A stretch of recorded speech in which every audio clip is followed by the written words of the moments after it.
ಚಿಕ್ಕೋಡಿಯಲ್ಲಿ ಒಬ್ರು ಸ್ವಾಮೀಜಿ ಹೇಳಿದ್ದಾರೆ, ಏನಾದ್ರು ಮುಖ್ಯಮಂತ್ರಿ ಬದಲಾವಣೆ ಆಗೋದಾದ್ರೆ ಲಿಂಗಾಯತರಿಗೆ ಕೊಡ್ಬೇಕು ಅಂತ ಹೇಳಿದ್ದಾರೆ. ನೋಡ್ರಿ, ಸ್ವಾಮೀಜಿಗಳಿಗೂ ರಾಜಕೀಯಕ್ಕೂ ಸಂಬಂಧ ಇಲ್ಲ. ಕೇಳಪ್ಪ ಇಲ್ಲಿ, ನೀವು ಸುಮ್ಮನೆ ಹೇಳಿದಲ್ಲ, ಸ್ವಾಮೀಜಿಯವರು ಅವ್ರಿಗೆ ಹೇಳಿದ್ದಾರೆ, ಅದಕ್ಕೆ ಒಂದು ಮಚ್ ಇಂಪಾರ್ಟೆನ್ಸ್ ಕೊಡ್ಬೇಕಾದಂತ ಅಗತ್ಯ ಇಲ್ಲ. ಬಿಕಾಸ್ ಸ್ವಾಮೀಜಿಯವ್ರಿಗೂ ರಾಜಕೀಯ ಪಕ್ಷಕ್ಕೂ ಏನ ಸಂಬಂಧ ಇರ್ತದೆ. ಯಾರು ಚೀಫ್ ಮಿನಿಸ್ಟರ್ ಆಗಬೇಕು, ಯಾರು ಮತ್ತೆ ಚೀಫ್ ಮಿನಿಸ್ಟರ್ ಆಗಬೇಕು ಅಂತ ತೀರ್ಮಾನ ಮಾಡೋರು ಯಾರು?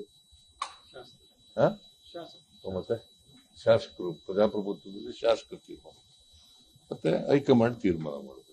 ಸ್ವಾಮೀಜಿಗಳ ಹಸ್ತಕ್ಷೇಪ ಜಾಸ್ತಿ ಆಯ್ತು. ನೀವೇನೇನೋ ಪ್ರಶ್ನೆ ಕೇಳ್ತೀರಿ, ಹಸ್ತಕ್ಷೇಪ ಮತ್ತೆ ಯಾವ ಕೆಲಸಗಳು ಅಪ್ರೂವ್ ಆಗಿ ಪ್ರಾರಂಭ ಆಗಿಲ್ಲ, ಮತ್ತೆ ಪೈಪ್ಲೈನ್ ಇರೋ ಕೆಲಸಗಳು ಇವೆಲ್ಲ ಕೂಡ ಚರ್ಚೆ ಮಾಡಿದೀವಿ. ಕೆಲವೆಲ್ಲ ಅಪ್ಗ್ರೇಡ್ ಮಾಡಬೇಕು ಅಂತ ಹೇಳಿದ್ವಿ. ಈಗ ಮಾನಂದವಾಡಿ, ಕೇರಳ ರೋಡು, ಗುಂಡ್ಲುಪೇಟೆ, ಮೈಸೂರು ರೋಡು, ಆಮೇಲೆ ಬೇಲೂರು, ಹಾಸನ್, ಚಿಕ್ಕಮಗಳೂರು ಮಾಡಬೇಕು. ಈ ತರ ಸುಮಾರು ಮನವಿ ಕೊಟ್ಟಿದ್ದೀವಿ. ರೋಡ್ಸ್ಗಳೆಲ್ಲ ಕೆಲವು ಅಪ್ರೂವಲ್ ಆಗಬೇಕು, ಕೆಲವು ಅಪ್ಗ್ರೇಡ್ ಮಾಡಬೇಕು ಎಲ್ಲ ಕೊಟ್ಟಿದ್ದೀವಿ. ಬೆಂಗಳೂರಲ್ಲಿ ಅಂಡರ್ಗ್ರೌಂಡ್ ರಸ್ತೆ ಮಾಡಬೇಕು ಅಂತ ಆಗಿದ್ದಲ್ಲ, ಅದು ಚರ್ಚೆ ಮಾಡಲಿಲ್ಲ. ಅದನ್ನ ಚರ್ಚೆ ಮಾಡಲಿಲ್ಲ. ಅದು ಇನ್ನೊಂದು ಪ್ರಶ್ನೆ. ವಾಲ್ಮೀಕಿ ನಿಗಮ ಮಂಡಳಿ ಇದೆಯಲ್ಲ, ಅದರಲ್ಲಿ 13ನೇ ಆರೋಪಿ ಒಬ್ರು ಕೋರ್ಟ್ಗೆ ಅಫಿಡೇವಿಟ್ ಹಾಕಿದ್ದಾರೆ.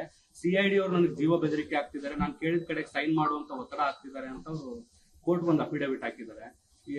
ಸಾಕ್ಷಿ ನಾಶ ಮಾಡಕ್ಕೆ ಟ್ರೈ ಮಾಡ್ತಿದ್ದಾರೆ. ಇಲ್ಲ, ಆ ರೀತಿ ಯಾವ್ದು ಒತ್ತಡ ಹಾಕೋದಕ್ಕೆ ಸಿಐಡಿನವ್ರು ಮಾಡೋದಿಲ್ಲ. ಯಾವಾಗ್ಲೂ ಏನಾದ್ರೂ ಅದನ್ನು ಪರಿಶೀಲನೆ ಮಾಡ್ತೇವೆ.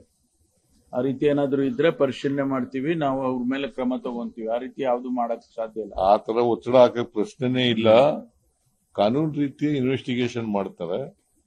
ಒಂದ್ ವೇಳೆ ಇಂಥ ಕಡೆ ಸೈನ್ ಹಾಕು, ಅಂತ ಕಡೆ ಸೈನ್ ಹಾಕು ಅಂತ ಒತ್ತಡ ಯಾರು ಹಾಕಿದ್ರೆ ಅದು ಗೊತ್ತಾದ್ರೆ ಅವ್ರ ಮೇಲೆ ಕ್ರಮ ತಗೋತಾರೆ.